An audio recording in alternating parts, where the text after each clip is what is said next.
This is Trey. This is Ziggy. Welcome Welcome to to the the Trey Trey and and Ziggy Ziggy Show. Show. All right.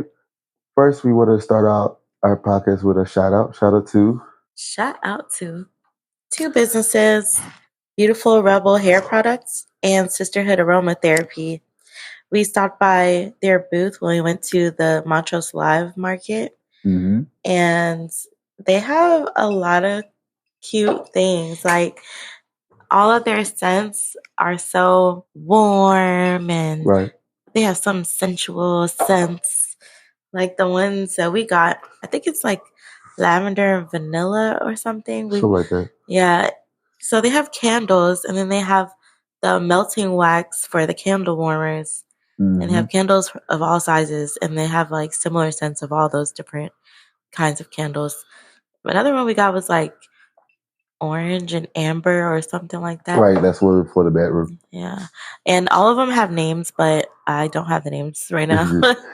I'll have to go and find the packs. But yeah, go check them out. Follow them on Instagram. I think they also have Facebook pages, but definitely go on Instagram and check them out. Go ahead, check it out. All right. Well, our first topic is going to go into one of the topics we actually talked about in our last podcast. Was about J. Cole and Kendrick Lamar getting into it. What would you call it? They taking shots at each other. Taking friendly shots. Long time friends taking shots at each other. It'll be competitive in their respective.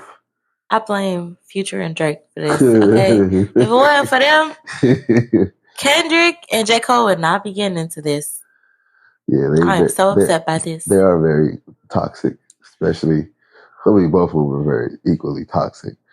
But I think what it is that in their respective jobs, they're just being competitive. I feel like, and Kendrick is not, he's known for this. He's known for being competitive, highly competitive. And I think it also boosts the rap industry. Like, the rap industry, I don't want to say it's going cold, but at the same time, I feel like we're just another song on the radio. I'm talking about just rap in general. Like, if you actually listen to rap, you got a lot of music on your playlist. But I'm talking about as in like the masses, it has gone cold. And this is fun to the fire. Fuel to the fire. Fuel to the fire. And I think what happens is that what J. Cole definitely says, people will gas you up. He is hometown. They all here to this. Now they trying to like, what are we doing next? What are we doing next? We get it back at him. And then, anybody else in there, like, they would probably be like, say, like, let me get back at him. But then he realized, I don't know. What do you think he realized made him be like his friends after he made the diss? Listen, J. Cole is a stand-up guy. He's no Gemini. He's an like upstander. Kendrick, right? He's an upstander, okay? So I feel that what he said about it not sitting right in his spirit, that's what he really felt. Like, he was probably like, oh, yeah, I should come back because of that peer pressure. And he's in the rap industry, so he was probably like, I'm a rapper, I'm supposed to come back at it. But then, I mean, I can see, like, in his apology, like, the way he was saying, I was just like, I mean, it is childish. Rap beef is childish. How's rap beef? How's rap beef childish? Like, unless it was something that they like really did. I don't know. I don't think it's childish. I feel like it's an industry. Industry is about how you feed your people, how you make your money. And what happens is sometimes you do stay those, you do step on some toes that, you wish you don't have to, but in order to get to what you want. And you always claim that you want that number one spot, if that is what it is. But also, Kendrick mad because it probably looked like to Kendrick like J. Cole picked a side. Like, you know what I'm saying? Because Kendrick got beef with Drake. Yeah. And vice versa. Yeah. And Cole ain't about, he just like, yeah, I'm trying to make this good music. That's all Cole is on. So after making that, and J. Cole even tried to include him in his verse. That I was about to actually bring that up too, because at the end of the day, he didn't even have to bring up Kendrick. He didn't. He chose to. He did. And then you bring it up somebody, it's kind of like you don't know how people are gonna perceive things. And if you're gonna say, well, we all equal, and he don't like this person that you said we equal to, yeah, what are you gonna do? But I find it funny that Cole even said is big three: J. Cole, Kendrick, and Drake. Yeah. Drake. See, and if you ask a lot of great people, they say about Drake because Drake is a very great artist. He's a really really good artist. But what happens is that instead of rap, they more say Drake is pop because he makes a lot of music for the radio and all that stuff like that. So when he says that they are the big three of what? Big three of rap, big three of just Oh, the airways. Like what? You got a point because I was thinking he was talking about rap. So I was like, but Drake don't rap like that, right? Like he got writers behind him. There's nothing wrong with having writers, but you can't actually brag about being a great rapper or MC, whatever you want to call it, and then also if you don't have that pen, like I know in the beginning he was writing a lot of his stuff. Yeah, definitely. But people probably got sick of his like simp stuff, so like he's like, all right, I need to. Which is probably like the best work he actually had because I think the Drake can't come up with a nice beat, right? But now what he's rapping about is we know that he never did this. Yeah. Like all this about him shooting people and doing this. He's only going with the wave. It really is because if the music was a different way, it was very more sensitive. How it was back in the '80s, he'll probably be back in that way age and then like doing that. But he's just going with the wave. And that's the thing. Like Drake is an artist, but he's not creative. Not visual wise. Visuals. He does have visuals. Drake got the visuals, and he's a businessman.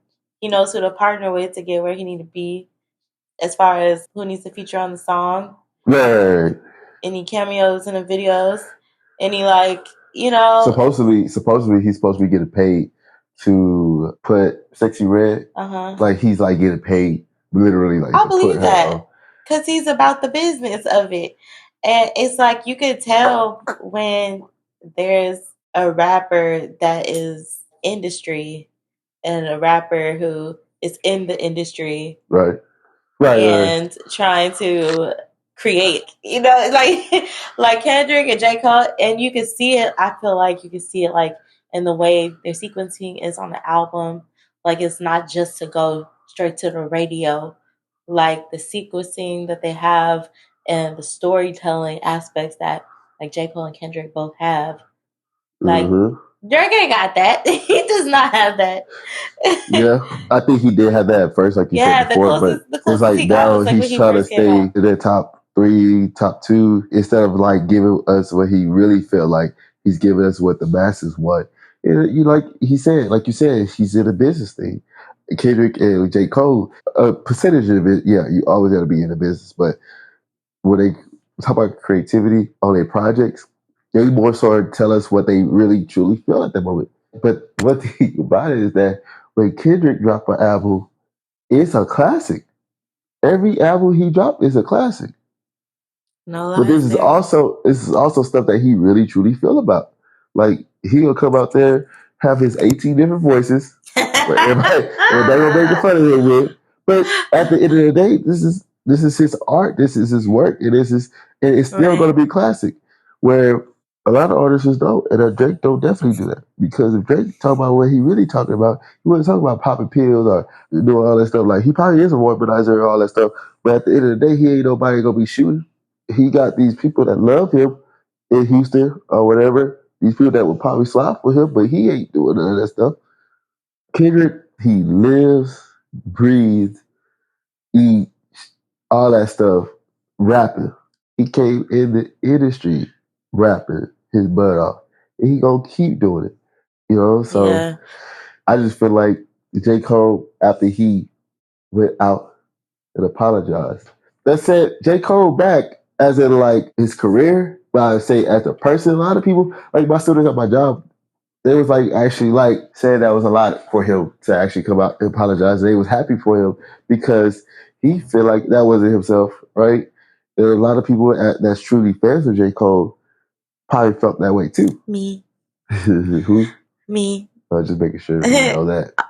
I'm a Kendrick Lamar fan. If we haven't covered that in the last episode, so this is a big setback for a lot of J. Cole fans, but it shows where rap beat. What, you don't think you set them back? I mean, as a career-wise, not as a person. I honestly don't. I feel like that's what people are talking about, but to me, the angle that I see it from is like, I honestly feel like it only could, and it depends on how Kendrick reacts to it. But I feel like I told you earlier, J. Cole got a soft spot for Kendrick because he helped Kendrick get on with Jay-Z in the beginning of his career, and they've been friends for years. Okay. And I feel like it's this petty thing where like Kendrick, he figured J. Cole chose a side. He made this song with Drake, and now he mad at that. Mm-hmm. And that's why I was like, it's childish. But I mean, to Kendrick's point though, me personally, I'll just be like, you gonna be friends with who you gonna be friends with. I'm gonna be friends with who I'm gonna be friends with. But like, I mean, he didn't kill my mama or nothing. Like, oh my God. I just feel like it's not. It's not I know you're gonna go into this. I feel like it's not that big. But so listen, that's all. Like, I don't know what Kendrick was doing. Like the stuff I've been watching too. You ever see any other sport where if they go quit? I'm not saying they did. They finished the game. They lost. I can definitely like respect that person. But somebody is actually in a confrontation and you just quit, you still don't have respect on that person. He quit. You can say anything you want, but at the end of the day, it's gonna be an L under his name. That's what I'm trying to say is that his record as a rapping is gonna be bad. But him as a person, like you say, yeah, he might have a soft spot, whatever. It might be kumbaya after this. You know what I'm saying? Even Kendrick saying like, what did he say? I got some healing to do. When Drake and Kanye West. He said when they got back together, I was slightly confused. I guess I got some more healing to do. Like literally, like he doesn't. It was like when he sees, like when somebody's an op, he don't see like there's not really a big middle ground. Like he is still searching for himself, but he's still saying like he's still like anybody can still get it, and I think he got a lot of bars. that line still got some healing to do. That interpretation to me is like, you better than me. Yep. What was that? The heart freestyle or whatever it was. Nah, that's off of his new album. Yeah, that's like the heart. The heart is the singles. Then he drops his heart before he drops the album. Yeah, I thought it was off of that song. That line. That's the one. What line was it from? It was the one. I can't even tell you the song. I gotta look it up. But that's this Kendrick. And Kendrick has been the same since he been in this industry. So to be like saying that he had a soft spot for him, he knew what he was doing before he was doing it. But he honestly, as a J. Cole stan, yeah, but also a Kendrick fan, I am excited to see what happens next. If you're the messiness inside me, I'm just like, no, the messiness inside me is like more. I really want to see what Drake. Oh my gosh! If he goes, how he responds. You know, it's Future that faded to black. Is that who? Future. Future who? Future. You talking about the rapper? Yeah. No, they talk about him coming out with another. He come out with another one? Yeah. Him and, oh boy, they said they're gonna have a second track. For him and Drake? No. I want to say Metro Boomin. Yes. Yeah. Yes. Metro Boomin. They said, side note, before we about to go to a segue to our next, because we got a few more minutes left. They said Metro Boomin over here talking about like he the one that rapping, like he got beef with people. Like, what do you think about like producers that actually have beef with actual rappers? That's weird to me because he coming out talking hot stuff about like I see the rappers out reposting about stuff. I see y'all not giving me love, the ones that not giving me love, XYZ. Is he up there? Or is he? Because I think of it like a basketball. I think about like a basketball player and a trader on a basketball team. Traders are not out there hooping, but they also giving these basketball players the best to their abilities to be able to hoop at the best. So how do you think of producers also trying to come at these rappers? Honestly, I feel like he's not gonna win that. Like, honestly, what I'm thinking is like, say if it was Pharrell, he would probably win it because of influence. Pharrell also sings on his up air rap. He does. So he does well. So okay, so no competition. And I was thinking like, what, Dr. Dre? Like, no, he does it all. Well, he doesn't sing, but he raps, produces, and he got clout in the streets and otherwise in business. Dr. Dre. Like, I'm thinking about like different producers. Yeah, Metro Boomin's not gonna win this. Yeah, he's not. But Metro Boomin is like, it's a lot of. He's one of the top producers. Yeah, but why is he beefing with rappers though? Do you think he also feels salty? Do you feel like he's also trying to? I think if we really look at it in the middle, I feel like Metro Boomin is the one that really started this stuff. Or not started. He's just. Did he make the first person shooter beat? Well, the first person shooter wasn't even did you take that as a diss? Did you take that? No, it wasn't. I didn't take it as a diss. It wasn't. It wasn't a diss. I mean, there's subliminal stuff right there, though. That I mean, I don't care how, like, unless you study rap beats, some things you just not gonna catch as an average person. So, but me personally listening to it, I feel like it was also homage on some type stuff. And that's how I feel. That's what I said. Like, brings back to why is he beefing? Why is Kendrick? I mean, that's what I said. I feel like he was just like, oh, you made a song with this fool, like you chose a side. But a lot of videos said that for the Heart 4, it's like he ain't as good as me. I feel like that's it. Like that's where he coming from. It's like an ego thing. Though, like, it is, but that's honestly not. That's not unexpected from Kendrick. Yeah, he got all the ego. He is a Gemini. I don't know what that means, but he's a Gemini. They say they got 2%. I just think this guy just the old school Gemini. Yeah. Yes, he true to that. Yeah, he is true to that. All right, so it is what it is. Though I can't wait to the future of that. I can't wait to. This should be a segment name. It is what it is. Have you heard about the jumping of the black team with the several white men at the pool party in South Africa? A whole bunch of. Yeah, let me show you. Let me play it for you. South Africa. I think it's South Africa. Let me show you real quick. It was, if you actually watch the footage, he stands 10 toes down and piecing these dudes up. What? Like a movie. Oh my gosh. Like the first guy that's in front of him, he like one punch this man, knocked out cold. Whoa. And then like his other boys, I guess they came around. He said, y'all tried the wrong one today. Yeah, they did. I think you really want to watch it. I do. Just watch the video. Just watch the video. And what I thought about when I saw that video, I sat back and I was like, of course that guy said something that was just like, snap point. And then bring back to that movie we watched. What is it? The Society of Magical Negroes. When you snap and you break character or whatever. Yes. Yeah, that whatever he said would make that dude break character or, be a real one because it says something about the N-word on the caption. But it's so quick to put that out there. And I'm pretty sure that it. And then, like, black people today, they know our ancestors went through all that. And that should not just be our snap report anymore, right? The power of the word is how much you give it and how you respond. But that's the thing, like, if they were saying, it's probably not. Because it was 7 of them. They could have been saying anything. They could have been saying all kinds of stuff. He looked at his odds and still had to make right, 7 of them. Executive decision was like, nah. He said, nah, y'all all getting it. He said, I don't care how this ends up. I'm risking it all. And I said, this dude was. They was knocking. They was wobbling back up, and then he was taking it back down, like 2 shots tops.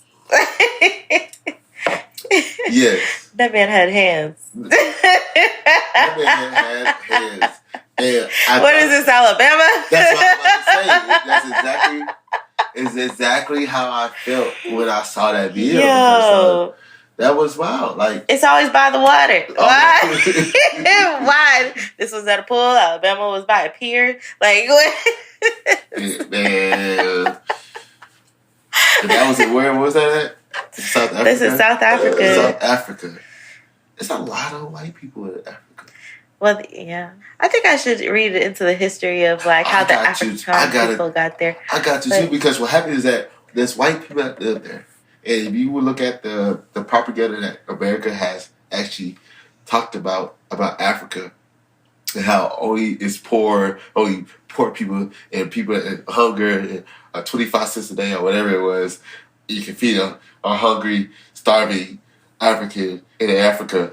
But it's like now I feel like, I don't know if Instagram, YouTube, Facebook has showed this, but I have never seen this many white people live in Africa. I did not know about those private schools in South Africa with a lot of white people in there. And they was looking mighty multicultural in that one video. Yeah. But I mean, that goes with people immigrating from other places nowadays. But the private schools. I feel like we should learn more. You know, I think that should be our homework. Learn more about South Africa and a little bit about the history about, like, I think they call it the white people Afrikaans. Yeah. It's like with the K. Mm-hmm. And they have like their own South African dialect. And then the black people have their own dialect, but it's from the tribes. So they have like different languages. So it's like... I think I know what it is. It costs so much to move anywhere. The only people that can afford to move to South Africa, to any country in Africa, is white people. Because if you really talk about a lot of people in African Americans, they really want to move back in there. Well, there's a lot of racism in there, but it's like, establish yourself in Africa and see you can actually live in that, because you watch the videos and they tell you that you're not going to have the resources that you have in America when you're over there. It's a lot of things, a lot of changes. But if you also rich over there, you're not going to have to worry about those resources that you miss, because you can bring those resources in off and connect with all the other rich people in there. I mean, I see what you're saying with, like, it's expensive to live over there. Like, live the life that you are used to living, I guess. Yeah, I guess so. I would say, like, say, for instance, Ghana, West Africa. There are a lot of Americans that have moved there. And not just Americans. Like, they have a lot of expats. So a lot of people who have moved from other countries there. Mm-hmm. And from what I've seen on YouTube, Ghana is beautiful. It's like the Mecca. And there's been like this whole movement since, I want to say, it's been some years. They're like, come over here. But because it brings money into the country. Right. However, with all these people moving there, it's driving up prices. So it's making it, it's kind of like how Mexico City in Mexico. Yeah. It's kind of like that too. Like, there's a lot of people leaving the U.S. to move to Mexico City because the cost of living was lower, or they felt safer, especially Black Americans. I was about to actually talk about that. Specifically Black Americans. Because I feel moving to these different countries. But then it's driving up the property. And even some locals, like in Mexico City, like the landlords, they're like, oh no, you're not from here. Like, I don't want you to rent here. Because they don't want them driving up the property value. You know, they want to give to the people that live there. And not just the people on the visas. Who's there temporarily. Mm-hmm. Well, that was my Have You Heard segment. We'll be trying that out. Next thing, I want to give a shout out to South Carolina. South Carolina. Versus Iowa. South Carolina, y'all won. I'm super happy. At first, I have a lot of colleges. Okay, tell them who South Carolina is, because... What do you mean South Carolina? Everybody knows what South Carolina is. Well... For the people team, that... Yeah, for the people who aren't following... South Carolina is the women's sport. Yes. The NCAA... That was coached by Dawn Staley. Team. Right. This girl, Dawn Staley, she has a knack, a forte of winning. Yes. This lady... All she do is win, no matter what. This lady, let me tell you about the story of her, right? Last year, she lost, right? She also lost all her starting players. She lost all of them. So now she had to recruit a new starting five, because all of the other girls went to the WNBA. And then she recruited Camila Cardoso, Malaysia Fulwiley, Raven Johnson, Joyce Edwards. Oh, it says present and future. Yeah. So okay. But so Joyce Edwards is the new person. Yeah. That just got recruited. Yeah. They all got recruited. And okay. So what happens is that my girl Raven Johnson, she has, I think, one of the most big cousin. She had the most improved player in a year, because I forgot about this.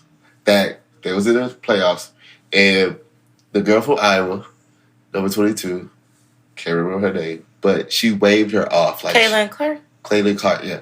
She waved her off because Raven Johnson, because I guess she was like, this girl ain't it. She ain't her. Fast forward a year from that time. This girl locked her up. Settled off for her like three times. This girl had her out her rhythm. At the end of the game, she looked like she's still ready to go. She was built for this. And it was all because of Dawn Staley, and she has this winning mentality. But we always have to bring it back to race. Because what happened was, after Angel Reese? After South Carolina won, all these medias posted Iowa, saying that they made it to, the championship and lost. But they posted their picture. What? All these posts. What? Instead of giving South Carolina those. What? Yes. So this guy. I would say that's not surprising, but that is that's very surprising to me. I mean, an undefeated team. And they say black people always make it about race, and it's not that we do it. An undefeated team. An undefeated team. And you still not gonna put them on the cover. What is America? America has a problem. Always. Thank you, Beyonce, for that title. Oh my God. Right, playing for Beyonce. Yes. And that's she going to Crush and Precious Tea while we talking about it. Listen. That's a whole podcast in itself, how much she is. The Beyonce effect. And don't get it twisted. All the people, I understand some people don't understand. They don't like Beyonce, they don't follow Beyonce, but not to say you just don't like the music. And I mean, there's some songs on there that's very, very good. Oof. They're very good. But you say you just don't like the whole track. We see y'all. We see y'all. I hope y'all keep the same energy, because she's breaking records while y'all. It's literally, Beyonce aside, I would say all the time, not even just the past few years, all the time, people always talk about how when you have a certain type of influence, you need to do this, you need to lift other artists up, you need to help people. Yeah. Or where's the sisterhood? Where's the brotherhood? Yeah. Beyonce is literally the blueprint. Right. And she's showing y'all how to do it. She's entering the country genre and lifting those people up. Right. But it's people from all kinds of genres can pay attention to this. Correct. And 2024, she wasn't playing when she said it was a renaissance, okay? That people trying to cross genres. They've been trying to cross the genres for decades. But the music industry wants to market a specific idea. So when they get an artist and they want to sign that artist to a company, like a music label, they're like, okay, how can I market this person? This is the one with the sensual voice. This is the one who gonna wear baggy clothes. This is the one who's gonna make bubblegum pop music. But it's like that when they just have all these architects out here. Right. They try to push out. But these artists want to be the true artists. Are creators, and they can. Yes. They have range, and that's what the band Sugarland is, a country band in Sugarland, and they're like, we artists don't like genres ourselves, just like the industry likes to put us in that box of a genre, but we want to make the music we want to make, no matter which genre it's leaning towards. People that can do it, though. So some people out there, they do it in a different type of skin tone, and they want to be a rapper one day, then go back and be a country singer. And I'm like, you wasn't even a great rapper, and you just got those fans. Are you talking about Post Malone? I didn't say nothing like that. Oh. But if you want to say that thing, then that's so be it. It's funny to me it's most because people, he was on Beyonce's album. I was like, It's going to, Hey, but this song is good. a lot of white people Levi on G. her That's a album. good song. There's a lot of people on her album I'm probably talking about too. Cause what's that girl that was on her album too? Miley Cyrus. Oh yeah. And she was in the club. Yeah, Michael Jordan. And that was pretty awkward to me. I mean, she was wild and she was trying to shake her money maker. Whatever she had. I mean, I don't know if it was making a lot of money. It was a change maker. It was a coin making dispenser. pennies. Shout out to Miley Cyrus though. We love her. I actually am a Miley fan. She was going through a phase, just like Justin Bieber. And I also saw Justin Bieber. He was singing a song too, and like so he was lonely. Like I mean, and then like a lot of people be young, they make these mistakes, and especially these artists in these industries, and we see what's going on with what's his name from Nickelodeon. We see all these people coming out with all these Drake, situations. Yeah. And that's the thing I'm thinking about, because it's like, imagine you as a normal person. Imagine the stuff you went through as a teenager, as a young adult, like in your 20s. Like, imagine all the stuff that you did. But then you have like millions of dollars to just be able, and you're talented too. And you have some type of, I don't know. Or maybe even not just millions and millions. You got the platform, that public platform. You have influence? You got influence, like, but you still trying to live your life on the other hand. Like, what you see on TV is not going to be the actual person. And they're still trying to find themselves. But then you got all these people influencing what everybody thinks about them on the outside. Like, yeah.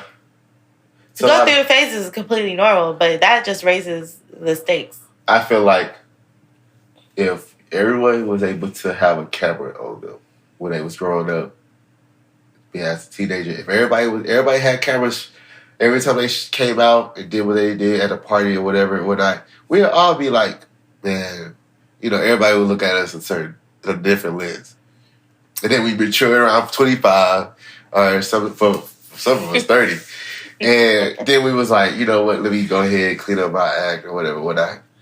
But like, these people was raised always with the camera on them, and we saw all their flaws, and we always judged these people. But man, these people be going through a lot, But like, I just feel like they also have some privileges too. A lot of people that was on her album too, so they also could get away with a lot of things. Where some other people with a different pigment in their skin, they'd probably be like, he's a troublemaker, he's so ghetto, and I don't think he can fit our position. I know. Our whatever we want to do with them. Unless when you black, you gotta be clean and cut. Don't hoodlum friends around you. I.e. Barack Obama.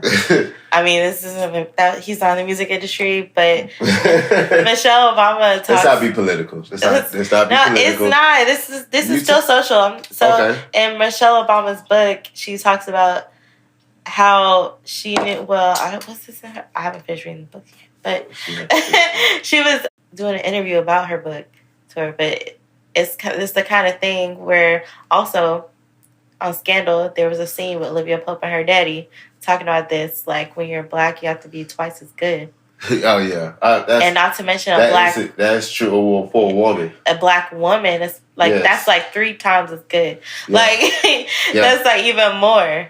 Yeah, and shoot, that's why and we see that. And like, I didn't even expect this segment to go this long, but that reminded me of like how black quarterbacks in the NFL was perceived. Like they have statements talking about like black people was incompetent, like, to be a quarterback. Like they wasn't smart enough to be able to like analyze all that stuff and dissect all that stuff and be able to be a great quarterback. And now we have about 10 starting quarterbacks in the league. I'm like, You like you said, as a woman, you got to be 4 times. Whatever it takes for a man, you have to be double that because it takes like you can be given birth as a black woman and still be they will be unserious with you. How? I heard stories that they would let people go early in the hospital because they wasn't taking black women serious, where they almost died. Yeah. About to be let out of the hospital because, this was an intern, she was new, and she just had this assumption about this black woman. Oh, she complaining. She's just being an extra. And then later find out that this lady almost died because y'all let her go. It is a lot. But there's a whole other topic about all that later. I just feel like, yeah, that could be a whole. I just feel like I just feel like That'd be a whole when it always comes to about race. I mean, with a lot of things. Listen, we can break it down because I listened to the audiobook, The 1619 Project. I actually need to watch the documentary on Hulu. It's not really a documentary. It's more like telling stories of the slavery, really, from America from 1619 all the way up until now. But it also includes the different things in our society. The reason why everything goes back to slavery is because American society, American capitalism came from that. And slavery was the model for capitalism, our capitalistic society we have today. And it goes through music industry, finances, housing, food, every single thing that you could think of about shit every day in life. That book breaks it down, and it blew my mind. It's stuff that you hear or you have talked about before, on a small scale. You're like, oh, because of slavery. But you don't really know how to put the facts to it. This book breaks it down. Right. It's the best history book you could ever have because it's so clear and defined.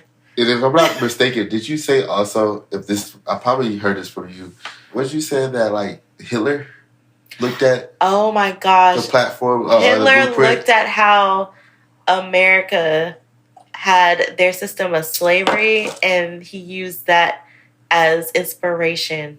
Let that sink in. Right. America, we were the inspiration for the Holocaust. And then what happens is, guess what? America somehow looks great after the whole war happened, but in hindsight, we was the one that created that monster. One of the reasons. One of the reasons. One of the reasons.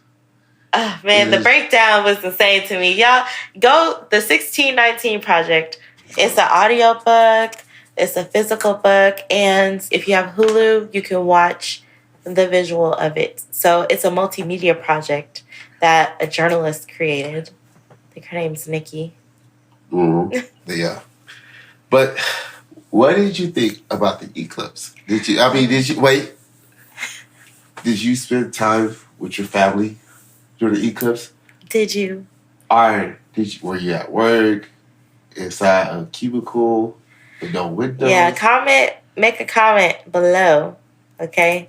Because we're going to have this on YouTube, Apple, Spotify. Wherever you get your Please podcasts. Comment, because we don't get enough comments. But comment how you spent the solar eclipse today. I spent it with these meddling kids at my job. Meddling kids. So my job was said that PE teachers cannot go outside during the eclipse, which it was overcast. So even if we went outside, we wouldn't be able to even see the sun. But the sun is always out. Why can't we go outside today? I feel like they just didn't feel like being prepared for the eclipse and getting them paper glasses. No. Let me tell you something. This is the tea. What's the tea? The tea is that... Wait, can you say the tea? Yeah, I can definitely say the tea. Because what happens is your job to be secured. Oh, yeah. They don't get no NDAs out, so it's whatever. So what happens is that some of these teachers actually got, permission slips for the students to go out and see the eclipse. And they hand out the glasses for some people, at the beginning of the school year for the eclipse. Here's the kicker, though. And it'd be funny if one of our students actually found this podcast, and this is just as far as we got into this podcast. But some of the students in my grade level, which I know for sure they didn't give out any field trip slips for this eclipse. Some of them knew about the slips and never did it to nobody else. But they was asking the teachers XYZ, a few handful of kids was like, can you hit up XYZ teachers so they can come pull me out for the eclipse? But I'm like, why are you the only one that asked me out of 20 other students that's in this classroom? So, first of all, yeah, basically they was keeping... Why are they picking and choosing which kids get to go see the eclipse? It should be a school-wide. I think it's because some of these kids that's closest, these teachers, they be overhearing some stuff. And they be like, oh, y'all got field trip slips? But why does the kids know more about it than the teachers do? Yeah, that's a good question. Why did we know nothing about these field trip slips? And maybe these teachers probably made it up themselves. That has nothing to do with leadership. Maybe it's like that. Oh, that's a tea. But why is it like that? Why is it like that? My kids still went outside. And they still were trying to look up at the sky or whatever. But we were transitioning to another building. Oh. So we wasn't outside. We was just transitioning to another building to be back inside. But I'm seeing all the teachers, and I see a few students outside, but I'm like, what's really going on here? So that threw me off because we could have all went outside together if we had enough glasses, we had enough permission slips, but it wasn't like that. Well, I spent the eclipse at work, and I was kind of sad because I was like, well, maybe there would be like a little snippet of moon to see when the clouds move, because, you know, when it's cloudy or partly cloudy, the clouds move, sometimes the sun peeks out. And lo and behold, my boss comes in and saves the day. He gave us the eclipse glasses from NASA. He was like, here, just to remember the day.